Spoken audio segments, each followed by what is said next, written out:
to a live episode of Surviving the Survivor. We bring you the best guests in all of true crime. Don't forget to subscribe and smash that like button. Here's your host, Emmy Award-winning broadcaster, Joel Waldman. What's up, SCS Nation? Welcome to another episode of Surviving the Survivor. It is the podcast that not only promises, but delivers in bringing you the very best guests in all of true crime. And two of my absolute favorites on today, although only one shows up on time. That would be Special Agent Scott Duffey, formerly of the Wilmington office of the Bureau. He also was a police officer in the Commonwealth of Pennsylvania, and now he's the director of the Criminal Justice Institute, as you see there, at Wilmington University. And he's in high demand with a lot of crazy stories going on. It's been a week that feels like it's been 6 months. And so there we go. But it is Friday. We have made it. Scott Duffey, has it felt like a long couple of months this week? Yeah, it has, hasn't it? Just seems like the days are long. We're starting to change to, I think our regular temperatures of 30s, 40s. So it's winter's upon us. Yeah, look at this. IGG, listening while cleaning. The COE, it's funny you bring that up, IGG. She prefers not to clean because she just figures, hey, it'll get dirty again. So now I'm going to get the hate mail. Why can't you clean?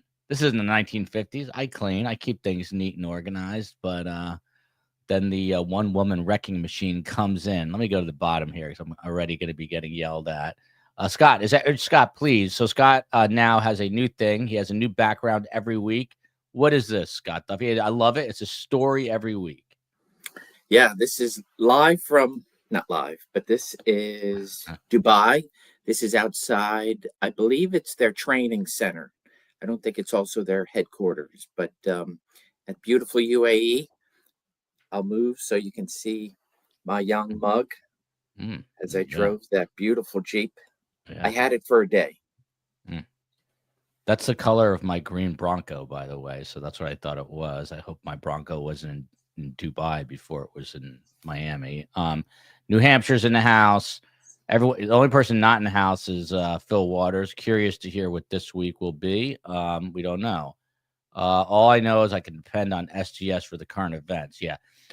Just so everybody knows, typically, as you know, on Fridays, we always go long, which Phil and Scott are probably annoyed with, but I love talking to them. But today, I have a hard out, as they say, at 2:00. So we'll start wrapping up at about one. We're going to go like an hour, and we're going to dive in shortly to the Alexander brothers. I just switched the thumbnail. If you guys remember the kids' book, which came out way after I was a kid, Alexander and the Terrible, Horrible, No Good, Very Bad Day. That is the title of the thumbnail, except instead of Alexander, it's Alexanders with a possessive apostrophe.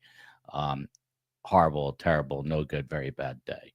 And there, look at this. This is like a new. Were you upstairs in the mahogany wood attic? I'm in the bunker here in Texas. Yeah, today. If someone was to break into that bunker because it looks secure, do you have a means of dealing with them if a foreign subject entered those doors? That would be a big mistake for that person to make that effort, especially in Texas. By the way, Phil, you're joining us slightly late. I was telling them I have a super hard out at 2:00 today, even though I always drag you guys way longer. So we're going to do a little short, sweet version of this show today. There's only so much true crime. I was telling you yesterday that a man can take in a week. So there's this crazy story out of Miami. I'm going to get to it in just 1 second. And the COE's circle of friends, everyone's like talking about it. And the world is sort of talking about it. It's been covered by major media outlets. We'll get to that in a moment. But first, Phil Waters behind Scott Duffey is a green Jeep. And he just told the story. It's not any green Jeep. Scott Duffey, tell Phil what that is. That is one of the Jeeps, the police Jeeps that belong to the UAE police outside their training center. So I was there for 6 weeks training with them. It was fun. To the What UAP. what brand is it? Was that a? Couldn't tell you. Hmm. You tell me. You're the car guy. Oh, I don't know. That's some sort of foreign made Jeep looking thing. I don't know what that is. I mean, there's a lot of manufacturers in Europe, and I think Russia builds. I know Russia builds cars. China, of course, builds cars. So yeah, no telling where that came from. Before we get into the Alexander brothers and their despicable human beings by all accounts, and I only have so much patience for horrible people today, so we'll. And then I've got the news of the week, but I gotta ask, Scott Duffey. We've got Rob D'Amico. I didn't even know this, but the FBI has a counter drone team that he was on for a while. What the hell is going on over New Jersey? By the way, and I never get political on this show, and one is a Republican, one's a Democrat, but I think it's time for term limits. If you guys didn't see yesterday, COE and my mom are yelling that I'm even mentioning this, but I just can't get over this. Mitch McConnell comes to the Capitol with something that looks like out of the show MASH, with a bandage around his head, and he's asked questions, and he just stares into the camera. Why they are doing this to this guy, who is obviously at his very end, is beyond me. And then today we get word that Nancy Pelosi goes flying in Europe while doing whatever she's doing over there. She's in the hospital. So I think it's time at some point, Democrat, Republicans, I'm not picking a side here. I'm just saying, like, maybe the people shouldn't be 137 all running the country. But I digress. But I brought that up because people in Congress have responded to this. Scott Duffey, what the hell is over New Jersey? Some people say they're like bus-size drones. D'Amico said, "Oh, they're just planes." I'm like, how can these just be planes? What is happening in your opinion? And then we'll get to the Alexander brothers. I don't know. I look up in the sky every night hoping that I can see some nothing. So and then I think there are now similar type ones that have been spotted over different parts of Connecticut. So it seems to be from, lower New England to over New Jersey. Nothing to see here. Okay. Nothing to report. It's just lights in the sky. It's Christmas time, Hanukkah, festive season. It's just Christmas. Well, listen, I honestly haven't been fond, but I think we're going to do a show because I'm getting intrigued about it. But Phil Waters, I think a member of Congress, first of all, what's his name from Connecticut? I'm blanking on his name now. Longtime senator.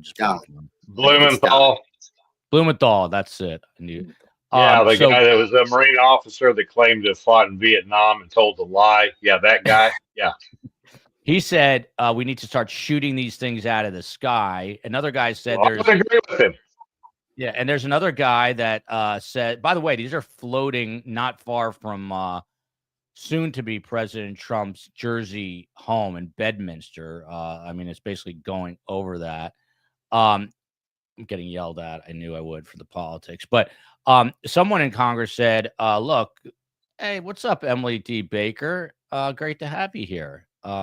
Love seeing you here. This is a Wacky Friday show. So Phil Waters, one congressperson suggested that these are coming from like an Iranian stealth mothership. I think. Mothership. So what the hell's going on here, Phil? Please. Oh my gosh. Well, if it's one thing, it's just another, right? So I would tell you in regards to the drones, I was looking at the pictures that are shown, all over the media. And I'm going to tell you something. I've been seeing these. And I'm just talking about the pictures, the lights, the way they're configured. I've been seeing these things in Hawaii for the last 5 years. In fact, I've walked into I go out every night and I look up into the heavens because it's just so magnificent. And I started noticing these green, red, white lights, and they're the same kind of configuration. And some of them are close, some of them are a little further away, but they're all over the place. And I thought when I seen it, I brought her outside. And I said, "Look, you see that?" So, um, and I was asking their friends of mine that I thought might know, what is this? And I've been told that it might be Starlink, it might be, this and that, satellites of some kind. And then there were times where I would go out and I'd start counting them. And like one night I had like 15 of them. So I don't know that they are the same thing, but I think those things in New Jersey, and now they're coming into Connecticut, and they're seeing them all over the place. People don't trust the government anyway. And for the Department of, DOD and all these people coming out saying, I think Scott used the word, there's nothing to see here, move on. I think is just adding to the fire of distrust. They need to explain what these things are. And if it means taking one of them out of the sky, shooting it down or whatever, then go do it. We have these balloons that were coming over, flying over bases and all that stuff. And that allowed to go clear across the country before we did anything about it. So and this is just ridiculous. And let me say something about politicians and term limits. Any one of these politicians can be term limited at every election cycle. So, people need to quit. It used to be that it was hard to get an incumbent out, somebody that's been there too long. And the only way you could do it is if they were caught with a dead girl or a live boy. So, but that seems to be out the window too. So, all I'm saying is, people need to quit being lazy about their vote and figure out who these people are that they keep voting into office. And I'm all for getting some of these dinosaurs out of there. And why they keep, I'm with you. Why they keep propping up Mitch McConnell like, here you go. Yeah, whoever's got their hand in his back, moving his mouth every once in a while. That's insane. Yeah, it's like weekend at Bernie's. It's past the point of like what's like it's ridiculous. Acceptable, I think. Yeah, and it's not political. I don't care what side they are. It's not. I tell you what it is. What it is, and it doesn't matter who it is, whatever side of the spectrum they're on. When they get to that point, in my view, it becomes disrespectful. It becomes disrespectful to them as individuals. It becomes disrespectful to the office that they hold. So, for crying out loud. Yeah. Well, listen, we're a true crime show. But of course, in typical Joel fashion, our most viewed video ever is a video I did with Ross Coulthard, who broke open the UFO whistleblower story. And so maybe Sunday night I jump into drones because I'm fascinated by it.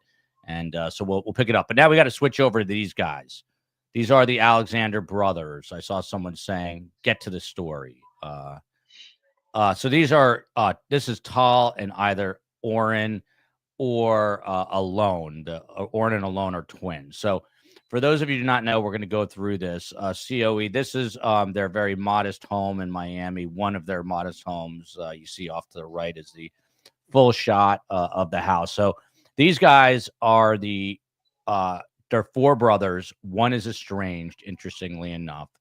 Three of them are notorious in the Miami area and have been for years. And now we're learning more and more for treating women like objects. So you see Scott's agency right there. Worse than objects, but you see Scott's agency walking into this home. The father owns a company called Kent Security. And the brother who's on the right there, in that little photo up there, he's the president of Kent Security because he worked so hard. And I kid. Daddy put him in as president of the company. The other two, credit to them, they built sort of a real estate empire with help from the dad. And they were, like real estate rock stars. The twins are 37 and Tal, the other, is 38. People are asking about the names. They're Israeli, so kind of unusual names. So we're going to get into they were arrested Wednesday, all three separately, all in Miami. and one is in federal custody, and two are in state custody. And if you can believe it, the father put up his home in Bal Harbor, which is one of the fancier neighborhoods in the Miami Beach area, if not the fanciest. And he put up his home as collateral, and they were granted bail. They were granted bail, Scott Duffey, by a Miami-Dade circuit judge this morning. However, not so fast. They're not getting released because Scott's old agency, the feds, the FBI, and the federal government are involved. So, and again, the third brother is in a federal holding facility. We're going to get through all of this, and there's also another person, not the estranged brother, but the cousin, who is on the run. And I've got an interesting story twist that involves Carm that that's what we call a tease in this business. I'll tell you about in a few minutes. But Scott Duffey, 3 brothers arrested all on one day, all in separate locations. The twins are together in a state prison. The older, Tall, is in a federal holding cell. They're granted bail this morning, but they're not allowed to leave. What the hell is going on? Why are 2 in state, 1 in federal? I'm going to guess that these, both the state and the federal investigations were somewhat done in concert, that they weren't, they were done parallel.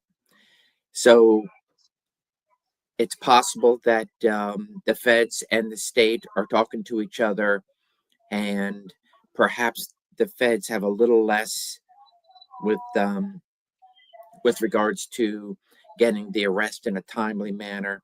They wanted to do all 3 and others at the same time, so they went with what they have federally wise on who they've arrested, and then the other let the state be able to put the charges on them, so kind of everything could be done simultaneously, and then ultimately wrap them all in one big federal case. So yeah, nobody's getting out, right? It's even though the state, following their state protocols, grants high bail, and then of course the feds, they're going to wrap them up and say, hey, we don't have bail system, so and you're not going to be let out based upon a couple of different factors that the prosecution will have to prove, and seems pretty easy to prove here.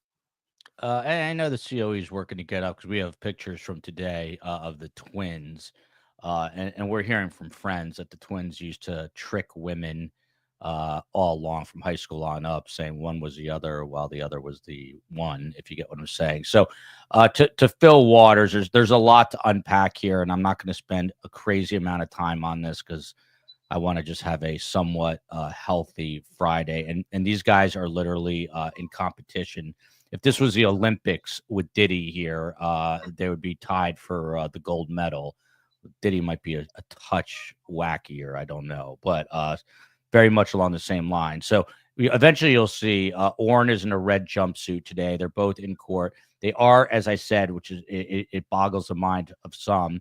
They are granted a $3 million bond and a $2 million bond, respectively. The father puts up his Bal Harbor home as collateral, but they're not going anywhere again because they are being held on other federal charges, even though they're in state prison. The cousin is a guy named Ohad Fisherman. Again, I'm going to give you the Carm nexus to that in a little bit. They're both seen in their little turtle suits, aka unaliving vests.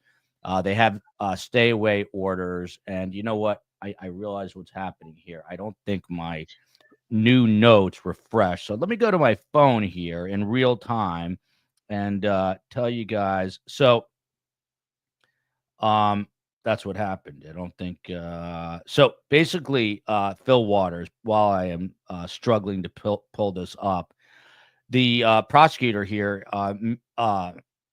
Fernandez Rundle, who's been here for like 30 years, she basically said, look, these guys are a danger to the public, even though bond was granted. But they've retrieved WhatsApp messages, and I'm going to start to read an exchange here. This is between the brothers, and one of their friends, and Oren, who's in, that's right there in the orange. I'm sorry. He says, you got to start to think, these are from WhatsApp messages. You got to start to think about your reputation that you want out there. Oren says to his older brother, Tal, in one of the conversations transcribed by federal investigators. And he says, understood. Did someone complain? Well, a lot of people complained. A lot of women have come forward. There were 4 civil suits filed this summer by women. And since then, 40 more women have come forward. Very reminiscent of Diddy. Phil Waters, it was a very wordy way to get to, you're a homicide detective, but I'm sure you've worked sex crimes. What do you do now? These guys are under arrest. Obviously, the feds have a lot on them. You got 40 women coming forward. How do you go? There's 2 women named, I believe, in the Miami charges. How do you now go about putting this all together? Because this is difficult in a lot of ways to prove in a court of law. Well, true. And what I have read about these, POSs,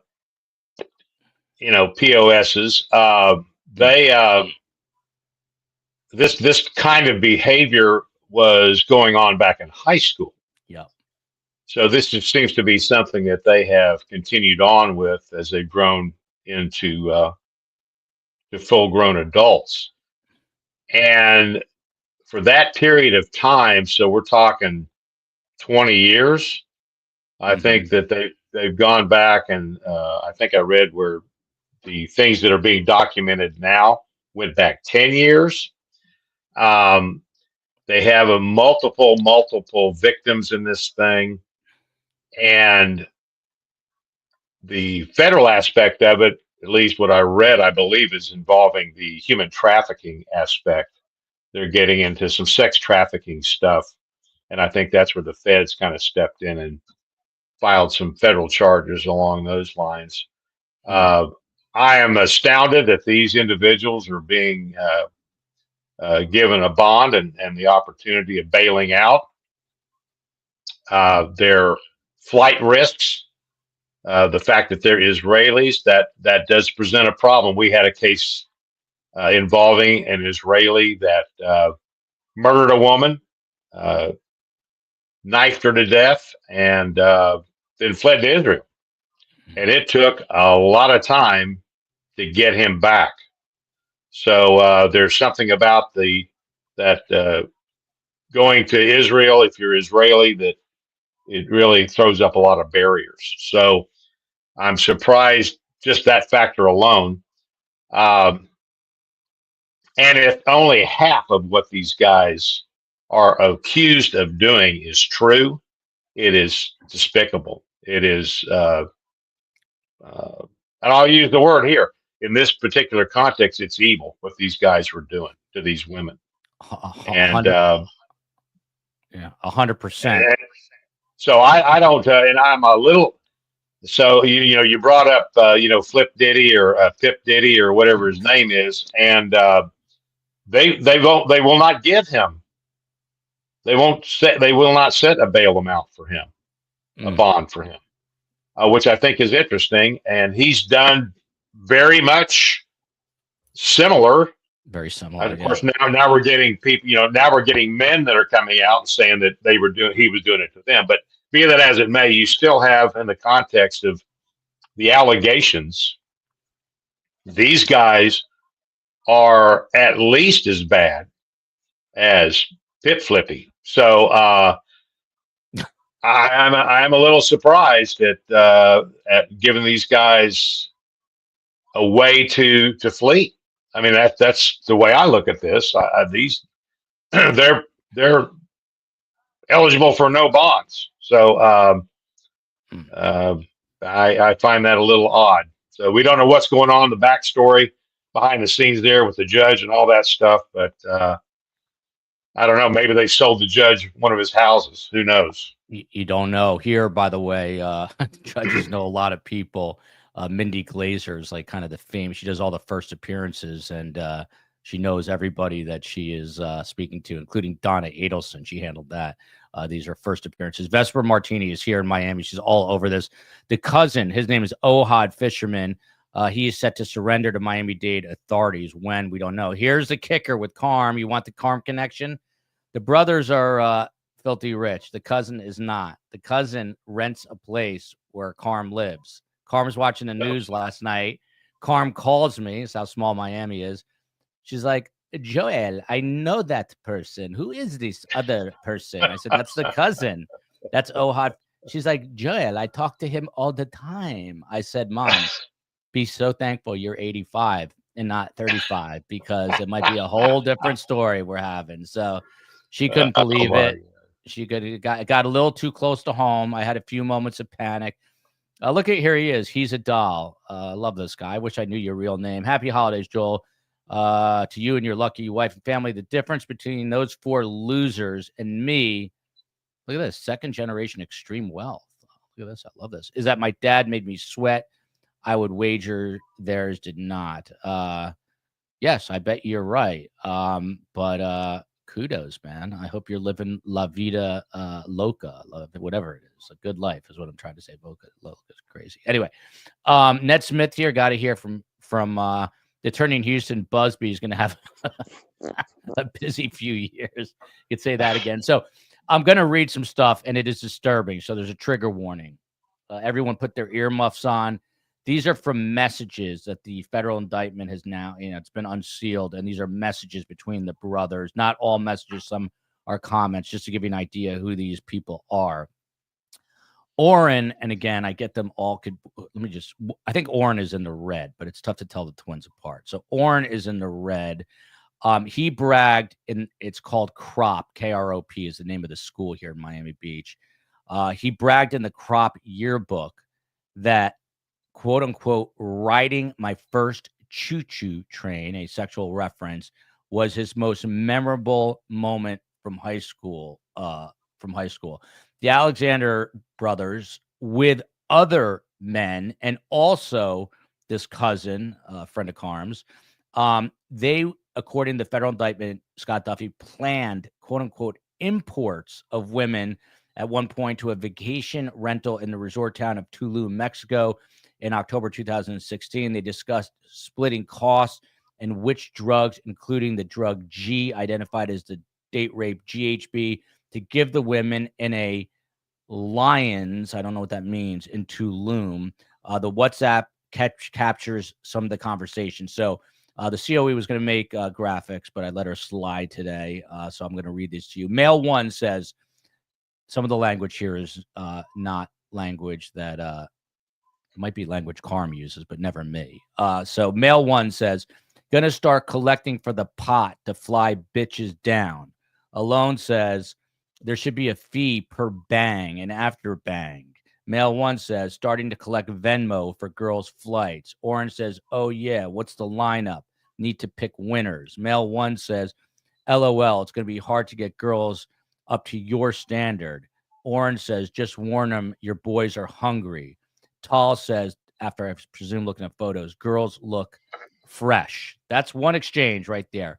Scott Duffey, the thing that I'm curious about here, besides how they kind of deteriorated to this level of vile depravity. Besides that, there's a male 1 here. We don't know who that is. Do the feds know who male 1 is, or are they going to find out who male 1 is?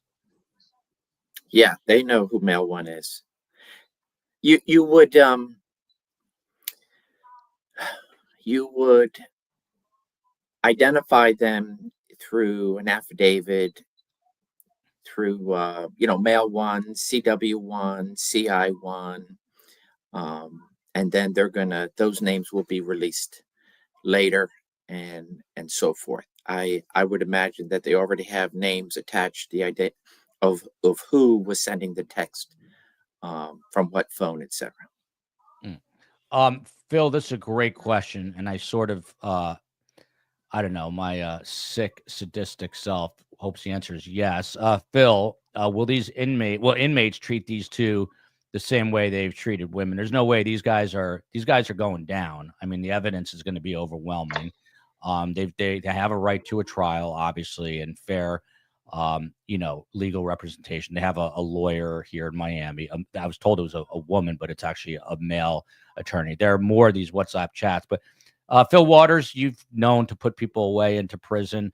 Are these guys going to be heroes in a prison for doing this to women, or are they going to be vilified and experience extreme pain in different sorts of ways? Well, to answer that question, I would say that I'll make the comment that I used to make to some of the suspects that I spoke to when we were discussing what their future may hold. And I always asked them to consider the prospect of them going to prison, and there were three things going against them.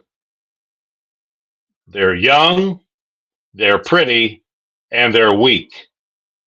So I would have to say that in this case, they qualify for that particular description. Now, there's a pecking order in prison. These guys are going to be at the bottom of it, and I hope they enjoy their new relationships with Jethro and Bubba. So it's going to be it'll be an interesting if that's where they end up. They're going to be shown what the real world in prison is about, and it will be related to what they have done to women throughout it sounds like, almost their entire lives. So they will be humiliated. They'll be desecrated in about every way possible. They'll be minimized, assaulted. They've got not a very promising future ahead of them if they're convicted and sent to prison. By the way, I really, honestly, having two daughters, I don't know how much of this I could take today. So I'm going to go a few more minutes, and then I think I'm just going to have scroll to the bottom, and you guys can ask Phil and Scott whatever you want within reason. And then I've got some true crime stories of the week. And today is going to be a little bit shorter because I got to be somewhere right at 2:00 today. But again, very disturbing what I'm about to read out loud. But hold on to your hats. And then, Scott, at the end of this little exchange, I'm going to address Super Planner Girl's comment here. Mail one, I'm going to start collecting for the pot to fly bitches down. There should be, Alone says, there should be a fee per bang and after bang. Mail one, starting to collect Venmo for girls' flights. Oh, yeah. What's the lineup? Need to pick winners. This is the one I just read. I'm sorry. Here we go.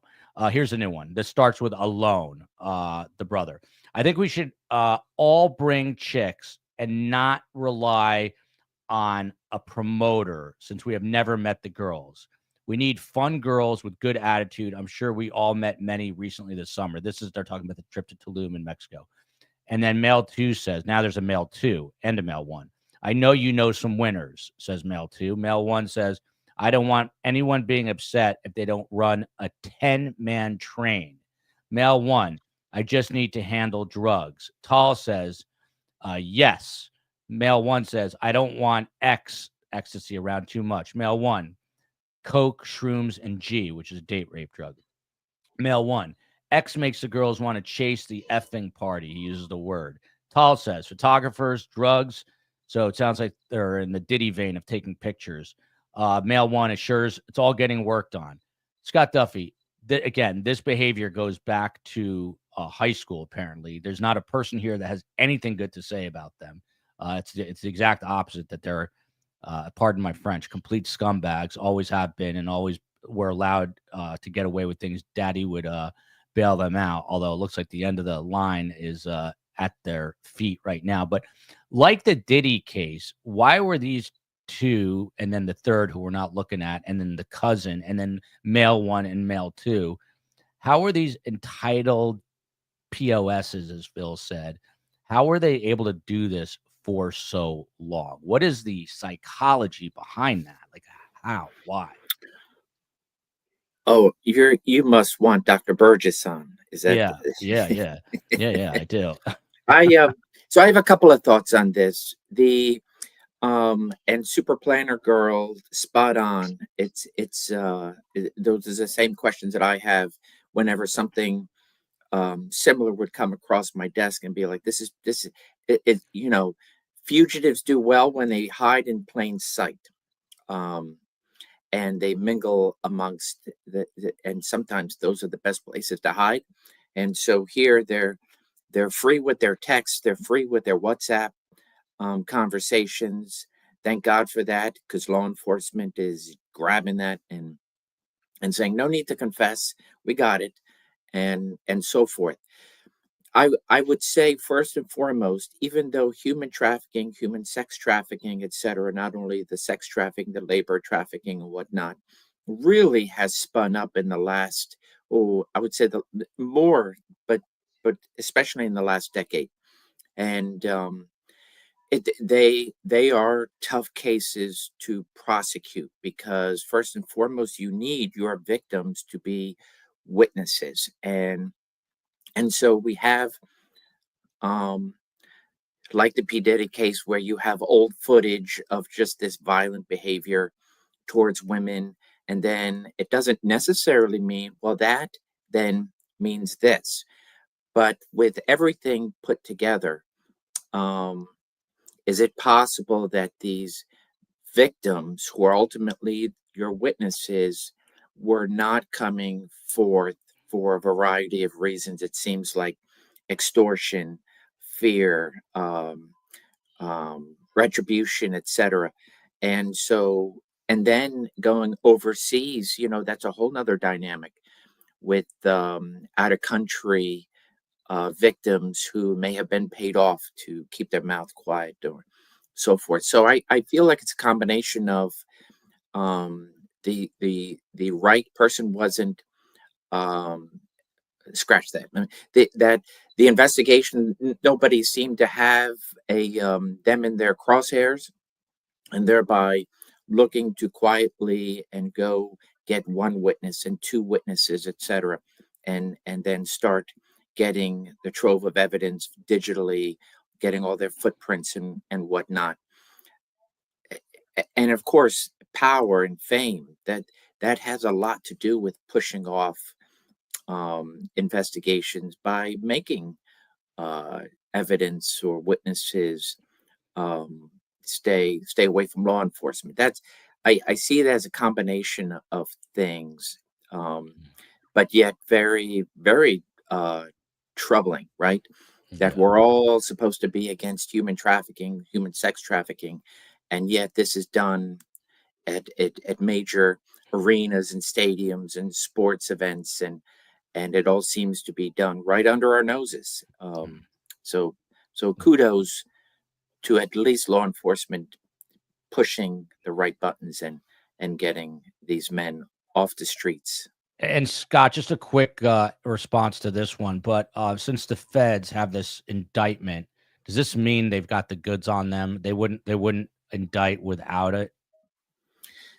Yeah, I mean, just like anything else, an indictment ultimately, I think, is the best way to go.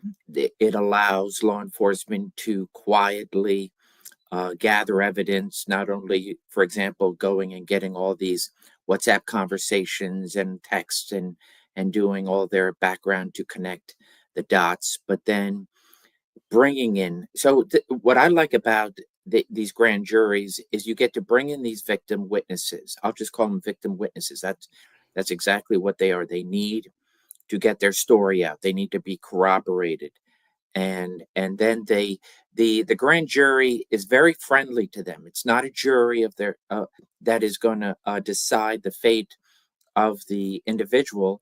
They're sort of like these very friendly faces, and prosecution can bring in these witnesses, and it kind of gives them a sense that, hey, it's not that bad.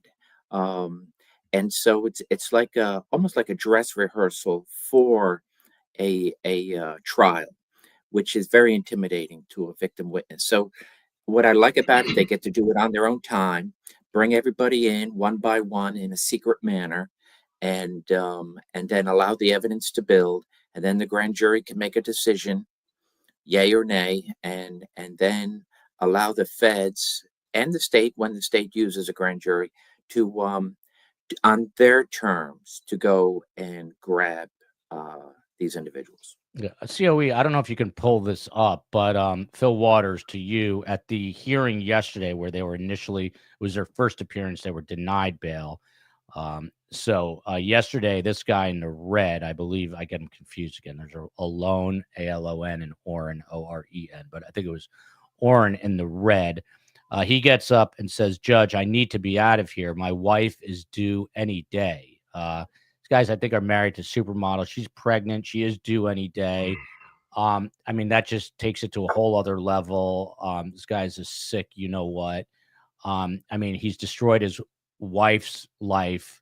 He's destroyed his child's life. He's destroyed the lives of all these women. Your response to that? Well, if the judge used that as a factor to set the bail, were it me, my response would have been, you should have thought about that before you started trafficking and assaulting these women in the most degrading way. Phil, real quick, I don't mean to cut you off. I just want to address this comment real quick. I was in no way, I was not implying the victims. What I was saying are friends of theirs, male friends of theirs, people in the community, because apparently this was an open secret. I was not talking about the victims. I know how tough that is. I mean, if you're a victim of this, now thankfully kind of the floodgates have opened up. But I meant like people here in the community that I know who are men knew that this was going on. I mean, a lot of people knew it was happening. Why didn't this guy's parents knew what was going on? I'm sure other parents in the community knew what was going on. So I'm not talking about the victims. I was talking kind of bigger circle. But anyway, go ahead. Well, and you use the term men, and I know it's semantics, but I wouldn't refer to any of these as men. Yeah. These are males. Yes. That have done atrocious things. And there's not one of them that I would look at and categorize them as a man. So this is just, this type of behavior is just unconscionable. It's just, there's no excuses for these guys, especially when you come from privilege anyway. This is, and that's probably what fueled a lot of this, the fact that they got away with it, continue to get away with it.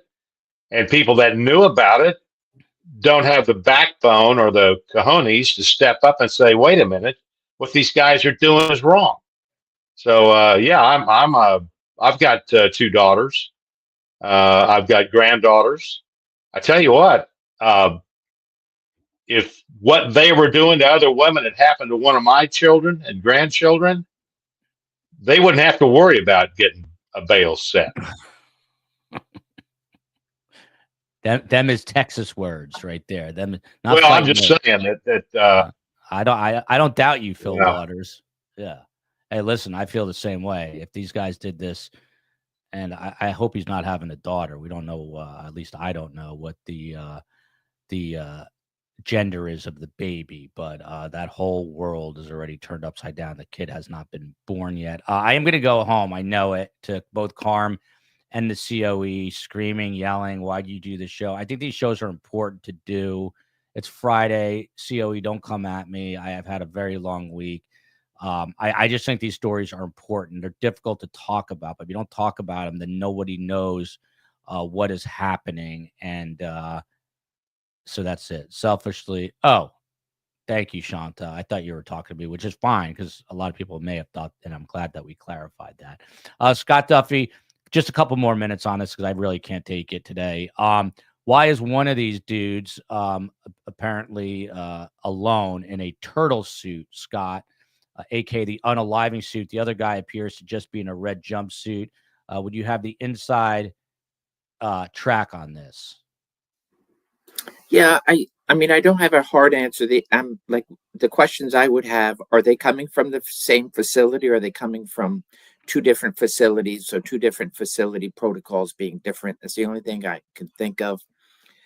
typically I know you wear the suit to protect from, any possible outside individual who wants to bring them to a quick judgment, and sentencing, so forth. So I'm not sure why in particular, because they're sitting, it's the same trial date, or not trial date, it's the same hearing date, same court. I would imagine they're coming from the same holding facility. So I'm not really sure why one the other. Not it could be as simple as they only had one available. The other guy's going to have to, you know, fend for himself. But I don't have a hard answer on that.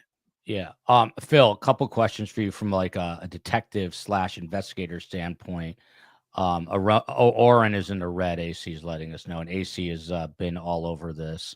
Where'd she go? Right here. Number one, Phil, these guys can't be together, right? Because I assume if they are sitting together in the, getting food at the commissary or whatever, they could talk and come up with some sort of coordinated plan. So I assume they're keeping them separated. That's one question. The second question is what I was just talking about. It sounds like the dad has bailed these guys out a million times. Are they liable in any way, like from your perspective? In other words, do you have to go question the parents? Do you have to see what involvement they had and other people? Well, sure. You want to get the background on these people. That's all part of what I call psychological autopsies. So this kind of behavior doesn't happen in a vacuum. It started back in high school, as we've been told, if that's in fact where it started. So you want to find out what's the genesis for this kind of thing. And that's going to take interviewing the family if they're willing to sit down for an interview. Now, they don't have to talk to law enforcement, but I would think there's uh, we don't know how they were raised in terms of respect for women and that kind of thing. We don't know if they were seeing examples of what they're doing now, what they've been caught doing now, if they saw them then. So there are a lot of things we don't know. But this kind of behavior develops over time, and the longer you get away with it, the more bold you get in committing it. So, you want to do a complete workup on these guys and how they grew up, where they grew up, who influenced what were the influences in the family internally. You're working this thing from the inside out. So. And in terms of them being housed together, I doubt very seriously if they're being housed together, if they're even in the same building together. So, much like some of our fan favorites, the Menendez brothers, those guys separated out. Yeah. So just I'm going to put a bow on this in a moment, but Scott Duffey, the indictment reads like a page out of the Diddy indictment. They were violently drugging and essaying women. They were luring them through dating apps and social media.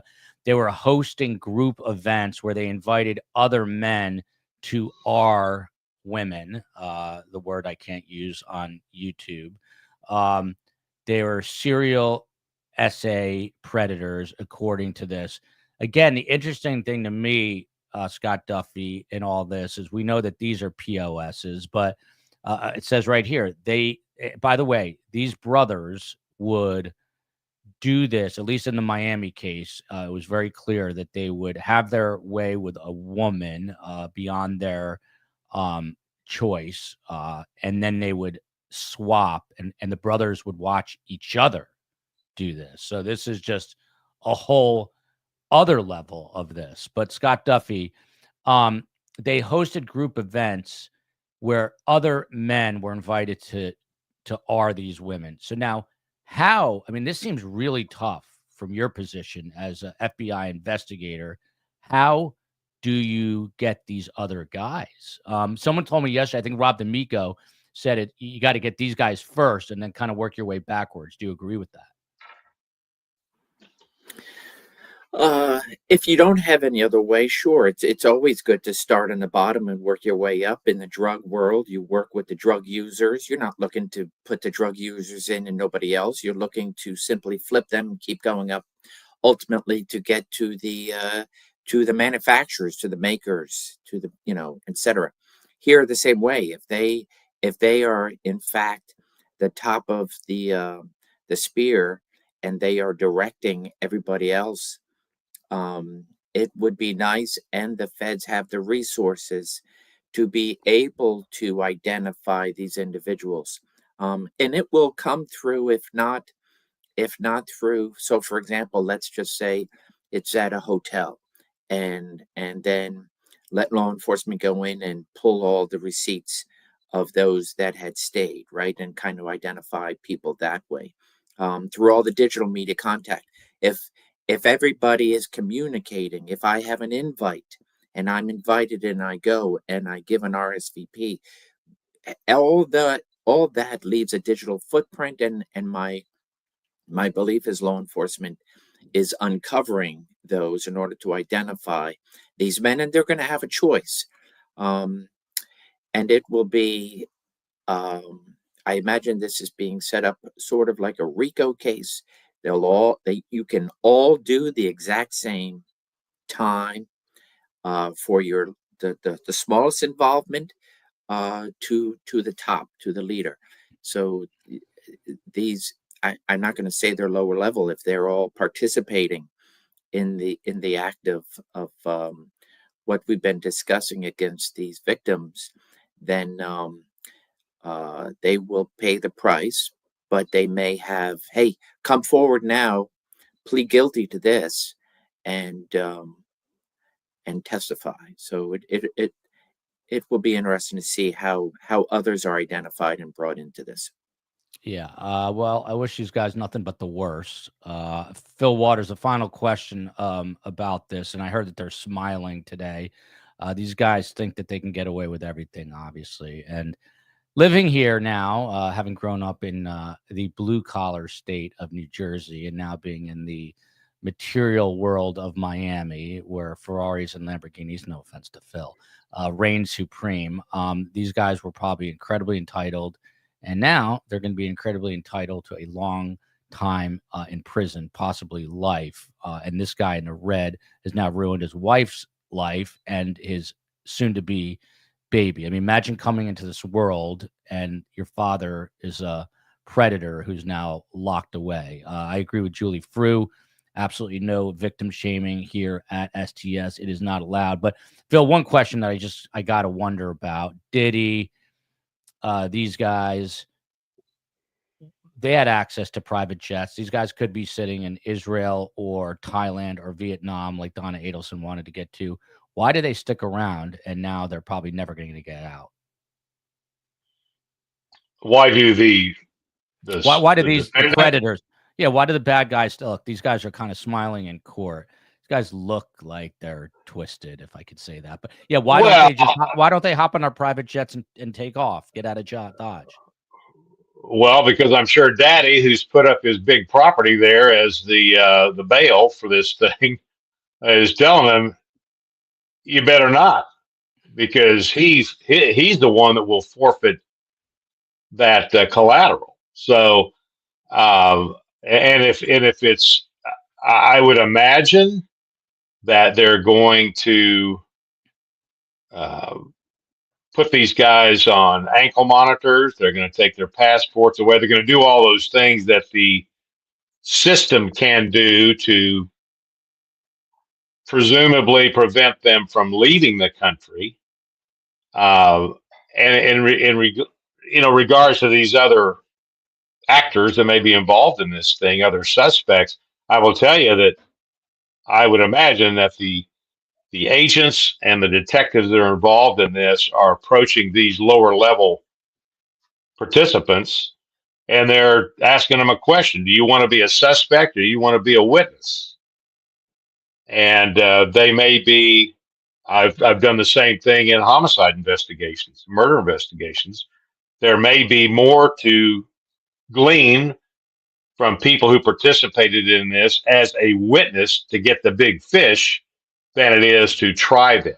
Or they may come to some sort of an agreement that you're going to get charged, but We're talking about the degree of the charge and the number of years you're going to spend in prison. So, and then the federal charge, and correct me if I'm wrong here, Scott, but when the feds come down and lower the boom on you, each charge you are charged with, each crime you are charged with, that sentencing guideline applies to each one of those charges. Am I right about that, Scott? Correct. And so, just for the sake of our discussion, you find a guy that's done 10 of these, he's been involved in 10 of these escapades. Well, he's getting charged in each one of those. So therefore, he's looking at, if it's a life sentence, he's looking at 10 life sentences. So I tell you what, and these guys, I don't know if this is the way they're looking here in court. I mean, who knows? These are a snapshot. We don't know what is going on prior to this picture being taken and what went on afterwards. So I'm not going to make any judgments about a picture of the guy smiling in his little red suit. We don't know what prompted that. So, but it does present an image of a person who thinks that perhaps that he may get out of this. He may not be held accountable for this thing. So these guys have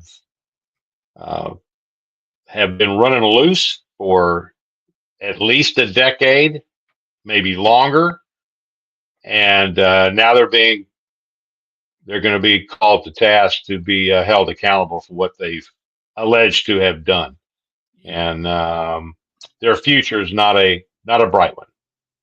That is for sure.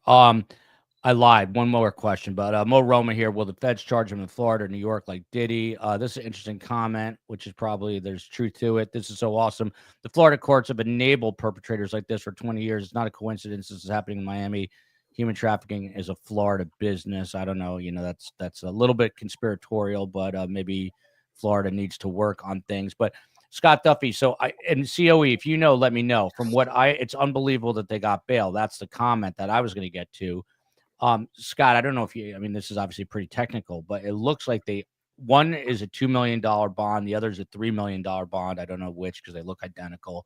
And the other one has a hearing, I think, in federal court later today. But is there going to be a chance here, Scott, that and COE, let me know if they actually walk out of, they're at what's known as the Turner Guilford Knight Correctional Center, which is the Miami-Dade County Jail. I mean, are they going to walk out of the jail, potentially go home and then be rearrested by the feds, or the feds come to the jail and rearrest them? How does all this work?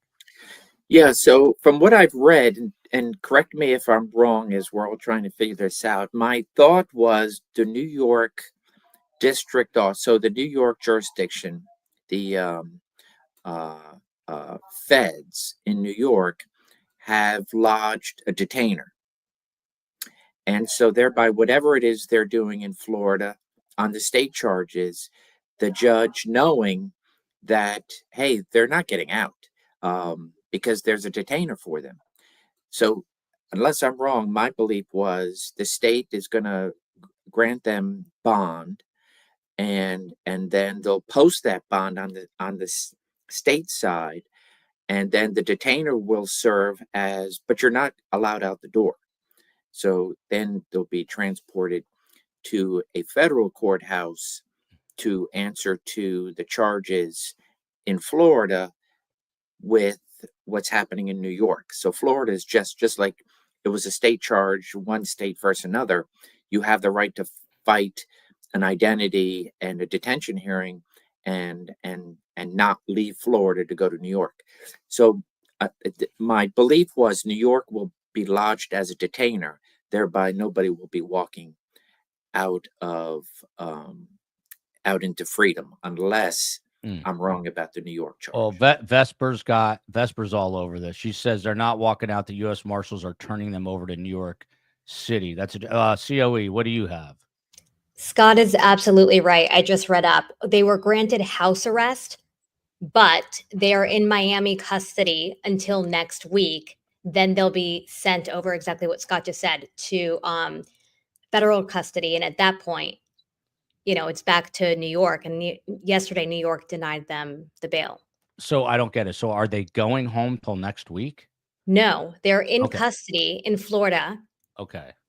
They will be granted bail on paper, but not in reality. By the way, And this it's is exactly what COE Scott and said. AI. This is she and I every day. It could be like, so does the remote need AAA batteries? And she's like, no, I just told you the remote needs AA batteries. So we go through this every day. This just happens to be the subject matter. By the way, I got to throw this in here.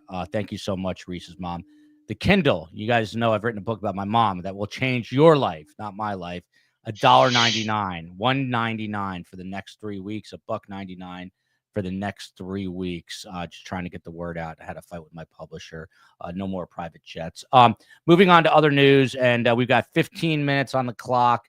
If you guys have any funny, interesting, or otherwise questions for Scott and Phil, I'm going to be at the bottom of the chat, and I'll mix them in with stories of the week. First story, by the way, these guys can get right off of my screen is what I'm trying to do, but I can't do it. There you go.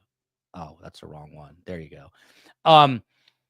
Scott Duffey, this is your neck of the woods. This is a matter of fact where you used to be a police officer. This happens, but I wanted to bring it up because it's I think I don't want to say rare, but it took me by surprise. This guy, it's a home invasion in Lower Merion, 2:20 a.m. Sunday, December 8th. Intruder gets in there. He's a 42-year-old guy from Philadelphia, from the city. He shoots and kills the son of the homeowner multiple times, a guy named Andrew Gaudio. And Andrew stepped in the way. He was trying to help his mother, Bernadette Gaudio. She also suffered several gunshot wounds, but she survived. She was taken to the Lankino Medical Center, which I'm sure you're very familiar with. I bring it up because there are obviously home invasions, but how common or rare is it where they go this bad, where the guy just opens fire? I mean, he had to expect that they were going to be home at 2:20 in the morning. And is this, to Phil's point, that if anyone comes in the bunker, they're not leaving that bunker? What's your public service announcement about this? Yeah, so I have patrolled that area. I'm very aware of that area. It is just off of City Avenue, City Line, City Avenue. Route 1 is the dividing line, so to speak, between the city of Philadelphia and the township of Lower Merion. With that being said, when I saw this come out, my immediate reaction was, like I have handled many home invasion robberies, my home invasion robbery, since I was in the drug world, was typically, okay, you're going to commit a home invasion robbery on a rival drug dealer, on a drug user that you believe to be coming from substantial wealth. You get their background, where they're living, you follow them, what have you, and then a home invasion robbery takes place. That's in the drug world. And then, having worked also where this could have been, they are a business owner in the city and residing outside the city in what is considered main line of Philadelphia. And so thereby business owners are known to bring their cash home, hide them in vaults, etc., as opposed to the banking system. These are the typical home invasion robberies that take place, and as opposed to a burglary where you're sneaking in, you don't want to have any, you're hoping not to have any interaction with the homeowner, resident, etc. Get whatever you're looking and then get out. Home invasion robberies are typically at gunpoint, some other type of weapon.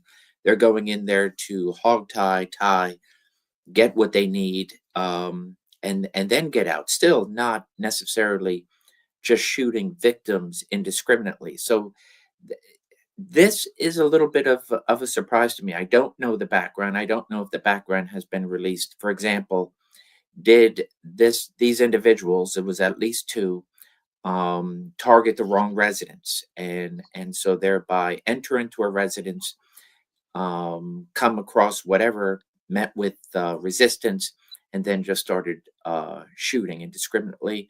Did they mistake the resident for something else? All possible. So I don't know the particulars, but a random home invasion robbery, almost like a burglary with a shooting, is a rarity.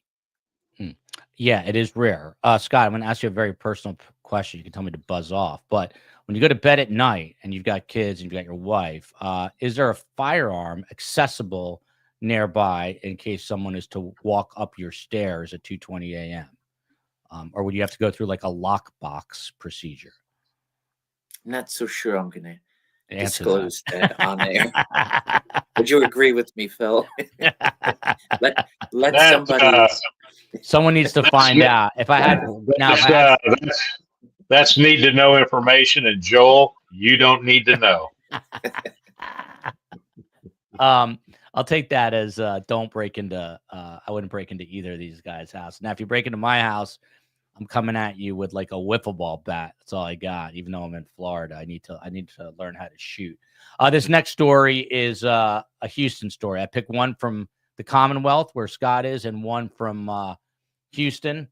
This story, by the way, is absolutely mind-boggling, sickening, horrible. So again, turn your ears off, because this to me is probably worse or on par with everything else that we've talked about. So this guy is a Houston attorney, Phil Waters. I'm looking for his name here. His name is Michael Howard from Sabine or Sabine County, Texas. Sabine. Yeah. Sabine, there you go. He calls police, and he says he accidentally shot his adult son.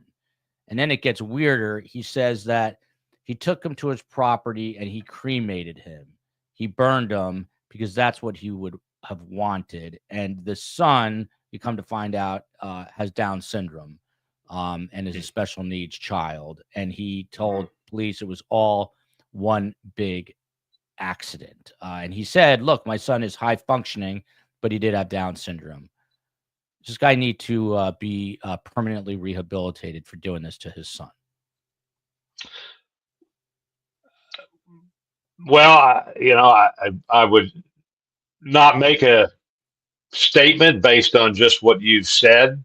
I would need to see the backstory here. That's one of those. If it were my investigation, of course, I would enter objectively. I would want to interview the father. That's very strange what he's talking about and what he did. But those are the things that you get him in the interview room, and you try to get those questions answered and try to make sense of what they've done, at least from their perspective. And then that leads you evidence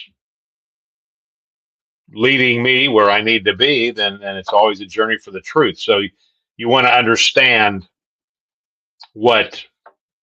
how that culminated into that particular event. I did have a case. I worked a case as a private investigator for a criminal defense attorney where same set of circumstances, in the sense that the father shot the son and killed him and then stabbed him with a knife. So there was a, I get the case. Why do you have to stab him after you shoot him? What is that about? Well, that was one of the questions, right? So he was charged with murder. And of course, I get it. I'm working for the defense attorney, and I go in and I investigate the whole thing. And I did recover some evidence that this didn't happen in Houston, by the way. It happened in a city outside of Houston. But I did go to the scene. I worked the scene, and we recovered some evidence that the police department, when they worked the scene, did not recover. And it kind of explained where people were when this thing happened. And the son had some, if I recall right, he had some drug addiction problems, and then had some mental health issues to go along with it. And this crescendo came with this confrontation at the father's home, and that was the results. And this case just now was adjudicated. It happened, I want to tell you, 5 years ago. And it just now, now the father was held responsible for what he held accountable for what he did. But these cases, there's always a degree of justice and mercy involved in these things. So if justice is what we deserve, mercy is what we need. And in this particular case, there was an amount of mercy that was shown, but an amount of justice that was also measured out. So, and I thought, having known the whole story, I was very comfortable, I guess is the only word I can think of how this ended up being adjudicated. And so, and that's why each one of these events are separate unto themselves, and that's the way they have to be looked at. You can't compare apples to oranges. So, getting back to the case you just talked about, I would have to know the big picture here. What happened? What's his explanation? Does the evidence give his explanation any credibility? So, and that's difficult to do sometimes. So I would have to. I'm going to defer on making a judgment on that. I would just state that the evidence will lead those detectives in the direction that they need to go. The truth will be revealed, and then it's up to prosecutors on how they're going to further prosecution of that case. Scott Duffey, this HM is upset you didn't answer the last question. He would like you. He heard you were in Dubai. He wants you to answer this question. By the way, this is not on my list, but I saw, and I only caught the headline. Thank you, Jewel Jed. I saw this. I appreciate it. And yeah, I'm turning everything. I got to turn digital stuff off this weekend and just let my brain breathe. And I highly recommend that to everyone in the community. But I caught a headline. I haven't read it. This is a fascinating case, and we've done it on this show. And this boggles my mind. 2000, I think it's 17. I have to double check. But Barry and Honey Sherman are the I think that one of the richest couples in all of Canada. They live in Toronto, multi-billionaires. He has the largest genetic pharmaceutical company in the country of Canada. And then they're found dead and in a very weird way. They're in their home. They're by the pool, indoor pool. They have belts around their necks, which are tied to railings, but their hands were all these weird things. Anyway, there's today, all these years later, the Toronto Star, this guy, Kevin Donovan, has been all over this. He reports that the police, Scott Duffey, never got alibis for any of the people, any of the family members or people that they interviewed. And it's just like mystifying. The headline was something like Detective 101 or something like that. How could a law enforcement agency the size of the Toronto Police Service not get alibis? Because I don't want to say this, but I have to be careful how I say this. A lot of people think the family is involved, yet they didn't get hard alibis on where they were. They just kind of took their word for it. Your reaction to that? Yeah. So in other words, law enforcement took statements from all family members, or at least those they felt they need to interview, and requested an alibi, but never checked those alibis. Is that? That's how I'm reading it. And I'll be honest, I just looked at it very quickly because it came out right before. This guy's been on the case, but that's what it sounds like. They never basically verified the alibis. Yeah, I couldn't tell you. I don't.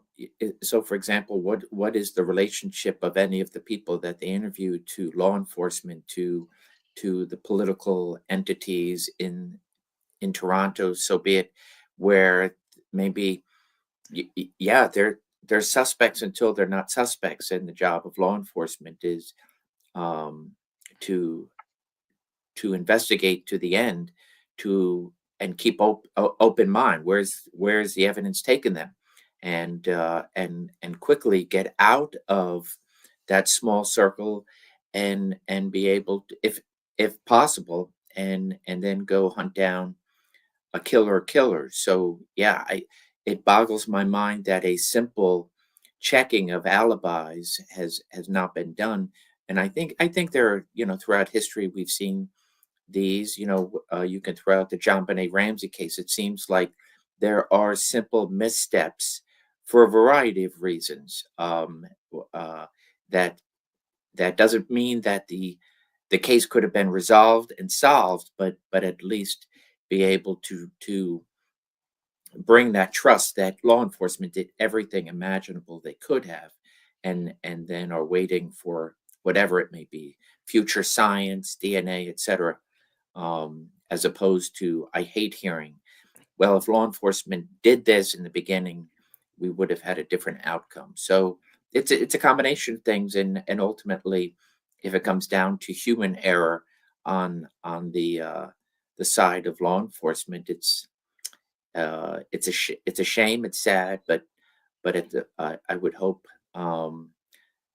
something, or new eyes and fresh look at this can provide some redemption there. Well, and Phil always says money is a big motive, and there was several billion dollars to go around. Guys, they want to know why you do not have your hats on. Rachel here. The Sherman case is horrific. It is a very high-profile case. A lot of people think it was a professional hit. A lot of people think it was possibly a family member. But again, I don't know, for a agency as big as Toronto, and they deal with crime there, unfortunately. For them to not, I guess, verify the alibis. I'm going to look closer at that story. Maybe we do it next week. Scott Duffey, I'm just coming right back to you on this because I asked you about the other case, which this is different but the same. A 22-year-old mother in California is now dead. How did she die? She was shot and killed by her toddler. Toddler picked up the weapon, kills her. What is your word of advice / wisdom to people with toddlers and guns? Yeah, secure those weapons. It reminds me, going back some decades, when I was in California, on a conference, law enforcement conference, and I walked by an area where there was a lot of law enforcement, and the tragic, you never want to hear, a police officer off duty, just getting off duty to go retrieve, um, or to bring their toddler. I believe, I don't remember if it was a boy or girl, but in the back seat, and he put his duty belt in the back seat, in his private vehicle, and the toddler, unbeknownst to him, retrieved the weapon and shot him in the back. And it was a very sad, just tragic, right? Of it all, across all levels. And so ultimately, time and time again, we have seen throughout history where law enforcement has to secure their own weapons, for especially in households where they have children, and then of course everybody else that has weapons to secure those weapons, because toddlers are very curious, seeking individuals, have no clue what they are doing, and then of course the harm. So this is just unimaginable but preventable tragedy, and it just comes to recognizing, if you have a weapon, train, and secure, especially in a household of young children. STS Nation, do you guys collectively think that this toddler is going to have any memory? I don't remember anything like before the age of 6 or 7, I don't think, but curious that it's going to be this kid, I don't know, just kind of set up for a lifetime of therapy before life ever got started. Next story, Phil Waters. We're going to run through these, as I probably already a little over time, but I got to be out at 2, which is 10 minutes away. And these guys always are so generous with their time. Phil, this is your world. There's a guy named Kedis Jakob Damtew, Damtew. He was shirtless on a flight. He gets violent. He starts threatening everyone. They got to pin him up against a door. He took off his shirt shortly before landing, and started pushing his bare chest into the flight attendant. Much larger picture. There is quite a bit of air rage these days. Phil Waters, I try to provide public service here, a public service. If you're on a flight and there's a wacko who's getting violent and crazy, what do you recommend the public does? Phil Waters. I know what this public would do. I can't speak for anybody else, but I would certainly, if I could in any way, shape, or form get that situation under control, I would certainly do it. And I think that,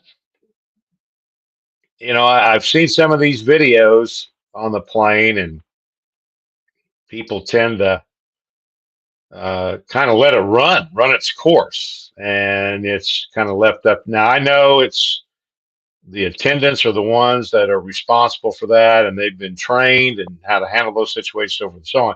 However,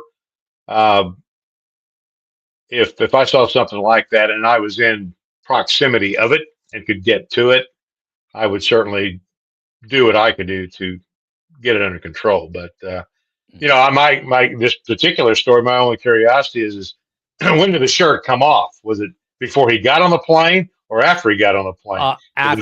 If they let him on the plane without the shirt, then that's self-inflicted. That would have been in homicide. We would have called that a clue.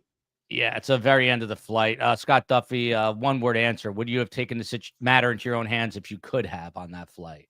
Oh, sure. I enjoyed those.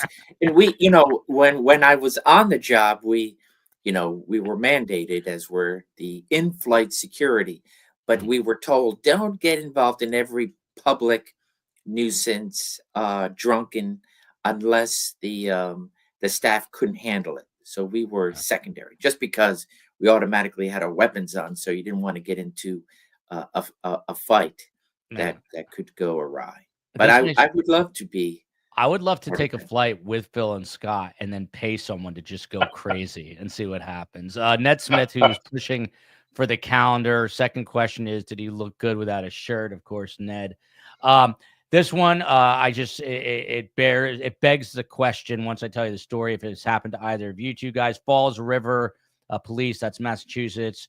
There's a guy that they're chasing. He's trying to flee police, and he thinks it's a good idea. He's jumping from roof to roof, and he jumps into a chimney where he promptly, unlike Santa Claus, he gets stuck in the chimney. And now that the police have got to help him get out. Phil Waters, have you ever had to extract a human other than Santa Claus from a chimney? And would you help him if you were chasing him and he fell into said chimney and was stuck in there?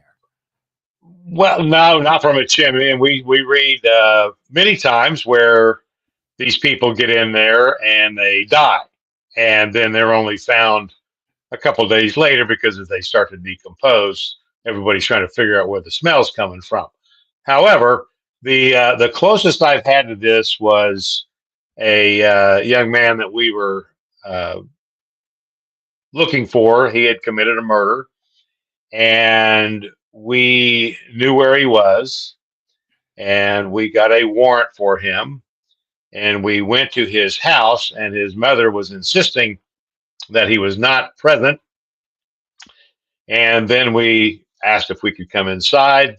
We had the warrant, and I don't remember if she said yes or no, but we were coming in regardless because we had a good felony warrant. And in the process of looking through the house, he made himself, his presence known by falling through the ceiling right in front of our feet. So that was new and different, and it was something that we took lots of pictures of. So yeah, that's about the closest thing I can think of, my own personal experience to that.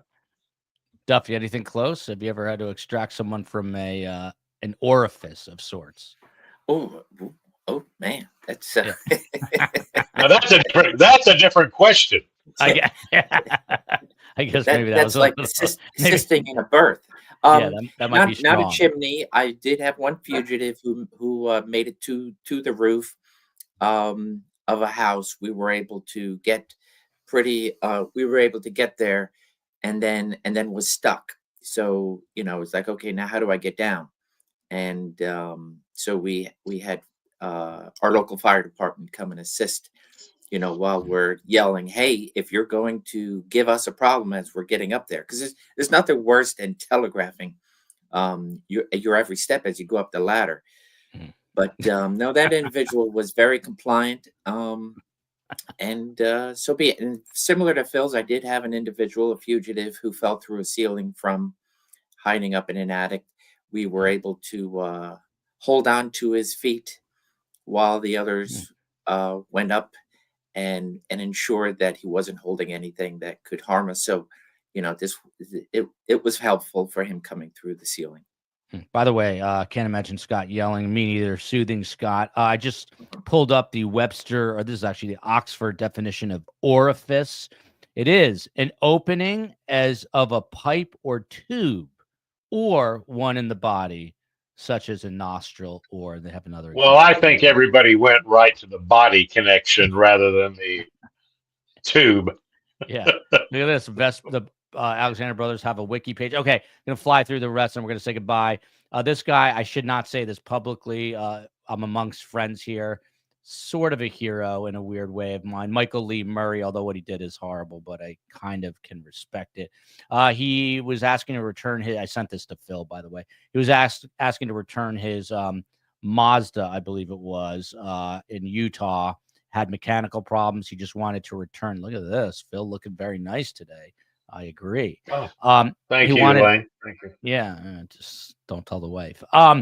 Anyway, he was upset with mechanical problems on his Mazda. He wanted to return it. The car dealership said no. Got in his car and he drove his car through the dealership. Sometimes you get frustrated. It's something I definitely would have thought but not have done. But I can maybe sort of kind of see where he's coming from. Last two things very quickly. I brought this one out because Phil will comment on this at the very end. Elton John, who's got all kinds of ailments, including apparently having gone through, he's going blind right now, but he came out and said one of the greatest mistakes that America has ever made is the legalization of marijuana. He's been sober 34 years.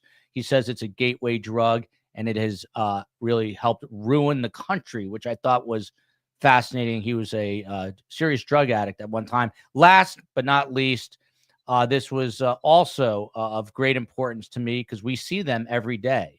You see birds every day. Birds, the things that fly in the air. You ever really look at a bird and wonder, like, it's flying above, like, the Empire State? And they're really miraculous creatures. But anyway, this bird is the oldest known wild bird in the world, 74 years old. How they keep track of the age, I do not know. But this beautiful female bird had a baby, laid an egg at 74 years old. They are not supposed to be able to do this at that age. Jonathan Plissner, who supervises the biology division at Midway Atoll National Wildlife Refuge, said in a statement, "We are optimistic that the egg will, in fact, hatch." So we talked a lot about horrible crimes and death, but we end with the birth of life.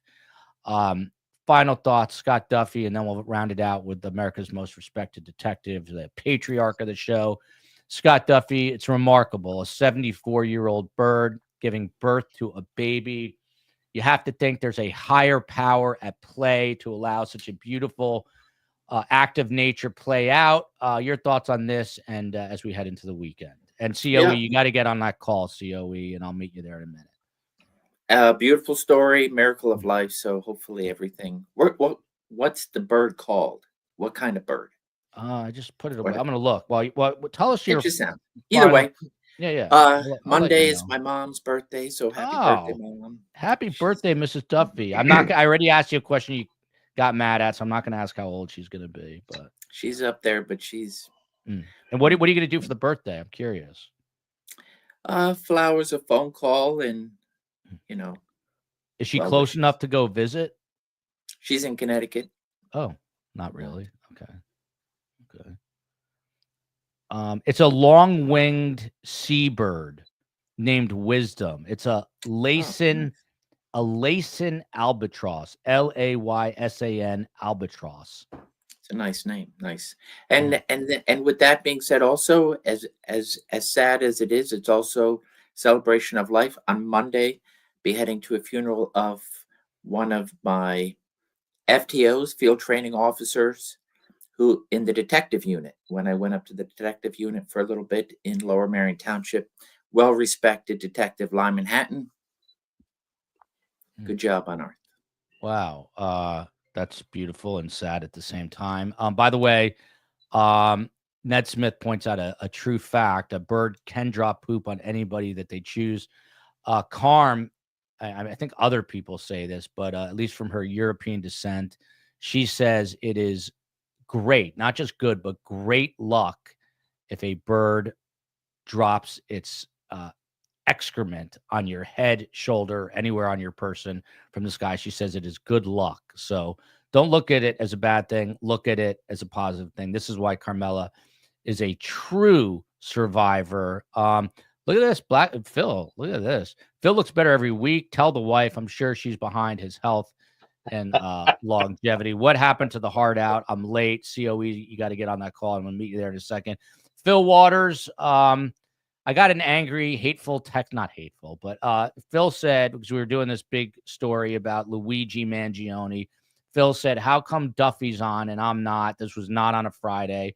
I immediately had heart palpitations and said, oh, and I explained to Phil that he is, in my eyes, a American hero, a legend, America's most respected detective.